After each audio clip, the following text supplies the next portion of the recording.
Jadi hari ini kita bakalan tag video. Saya panas banget by the way. Nanti kalian bisa nonton video kita di YouTube kita ya guys. Dan jangan lupa di like, comment, subscribe. Check it out.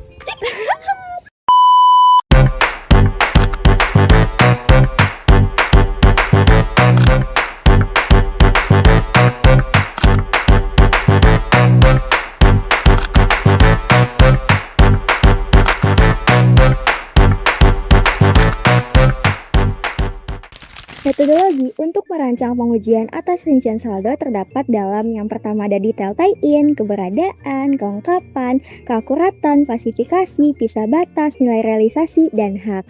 Nah, selanjutnya risiko bisnis klien yang dimana auditor itu menganalisis industri, tujuan manajemen, dan proses bisnis klien untuk mengidentifikasi risiko memengaruhi piutang usaha. Nah, auditor juga melakukan prosedur awal untuk melihat kemungkinan salah saji. Nah, selanjutnya materialitas dan risiko inheren, yang dimana auditor sendiri itu bakal menentukan materialitas laporan keuangan dan menilai risiko inheren, terutama risiko kecurangan dalam pengakuan pendapatan dan keberadaan piutang. Nah, fokus utamanya itu di dalam eksistensi piutang, batas penjualan, dan retur. Tahap pertama, kita akan mengidentifikasi resiko bisnis klien yang mempengaruhi piutang usaha. Auditor akan mempelajari industri dan lingkungan eksternal klien, serta mengevaluasi tujuan manajemen dan proses bisnis untuk mengidentifikasi resiko bisnis klien yang signifikan yang dapat mempengaruhi laporan keuangan termasuk piutang usaha. Selanjutnya, menetapkan materialitas kinerja dan menilai resiko inheren. Auditor akan memutuskan pertimbangan pendahuluan mengenai materialitas laporan keuangan secara keseluruhan, kemudian mengalokasikannya. Selain itu, auditor harus mengidentifikasi secara formal resiko kecurangan tertentu yang menyangkut pengakuan pendapatan. Pengujian atas rincian saldo piutang usaha bergantung pada kertas kerja perencanaan bukti dan resiko deteksi yang direncanakan. Dalam merancang pengujian, auditor diasumsikan telah menyelesaikan kertas kerja dan menetapkan resiko deteksi untuk setiap tujuan audit.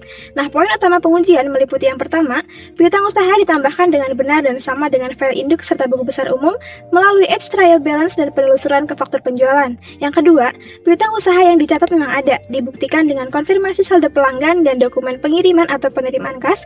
Yang ketiga, piutang usaha yang ada telah dicantumkan, diverifikasi melalui voting dan rekonsiliasi saldo ke buku besar. Yang keempat, piutang usaha sudah akurat melalui konfirmasi dan pengujian terhadap dokumen debit kredit. Dan yang kelima, piutang usaha diklasifikasikan dengan benar, ditelaah dari edge trial balance dan dipisahkan sesuai klasifikasinya. Dan yang terakhir, pisah batas piutang usaha sudah benar untuk memastikan pencatatan transaksi pada periode yang tepat. Selanjutnya, ada piutang usaha diklasifikasikan dengan benar. Di sini, auditor memastikan bahwa klasifikasi telah disajikan secara layak dengan menentukan apakah transaksi dengan pihak terkait diperlihatkan dengan benar dalam laporan keuangan selama tahap penyelesaian audit. Selanjutnya, ada pisah batas piutang usaha sudah benar. Ada 3 penentuan kelayakan pisah batas. Selanjutnya, ada piutang usaha dinyatakan pada nilai realisasi. Di sini, piutang harus disajikan sebesar jumlah yang diperkirakan dapat diterima, yaitu piutang bruto dikurangi dengan cadangan kerugian piutang. Selanjutnya, ada hak klien atas piutang usaha. Nah, di sini auditor perlu mengecek apakah ada pihak lain atas piutang tersebut. Selanjutnya ada penyajian dan pengungkapan piutang usaha. Ini dilakukan di tahap penyelesaian audit dan terkadang bersamaan dengan pengujian saldo. Selanjutnya ada konfirmasi piutang usaha. Ada 4 jenis konfirmasi, yaitu konfirmasi positif, konfirmasi faktur, konfirmasi kosong, dan konfirmasi negatif. Selanjutnya, konfirmasi negatif hanya dapat digunakan sebagai prosedur audit substantif tunggal jika semua kondisi berikut terpenuhi. Yang pertama, risiko salah saji material rendah, populasi homogen yang bernilai kecil, tingkat penyimpangan rendah, dan penerimaan responsif. Konfirmasi piutang usaha sebaiknya dilakukan sedekat mungkin dengan tanggal neraca untuk memperoleh bukti audit yang andal mengenai keberadaan dan ketepatan saldo piutang. Pengukuran sampel yang diuji yang pertama materialitas kinerja, risiko inheren, risiko pengendalian, risiko deteksi yang dicapai dari pengujian substantif lainnya, dan jenis konfirmasi. Jika konfirmasi positif tidak dikembalikan, auditor dapat memeriksa dokumentasi berikut untuk memverifikasi eksistensi dan keakuratan setiap transaksi penjualan yang membentuk saldo akhir piutang usaha. Yang pertama penerimaan kas selanjutnya, salinan faktur penjualan, dokumen pengiriman, dan korespondensi dengan klien. Selanjutnya yaitu analisis selisih. Apabila konfirmasi dikembalikan oleh debitur, auditor itu harus menentukan apa yang menyebabkan terjadinya selisih.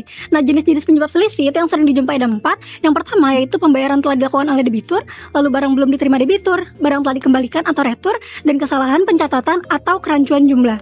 Nah, keputusan akhir terkait piutang usaha dan penjualan adalah memastikan apakah auditor itu sudah mengumpulkan bukti yang cukup dan dapat dipercaya. Lalu bukti ini diperoleh dari berbagai cara seperti melalui pengujian pengendalian, prosedur analitis, konfirmasi, dan prosedur lainnya. Selanjutnya yaitu pengembangan program audit untuk pengujian rincian saldo.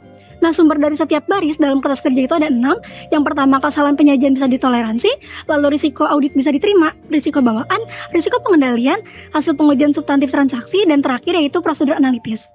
Halo guys, makasih buat kalian yang udah nonton video kami dari awal sampai akhir. Semoga video materi yang kami jelasin bisa bermanfaat buat kalian. See you guys, makasih. Jangan lupa like and subscribe. Dadah.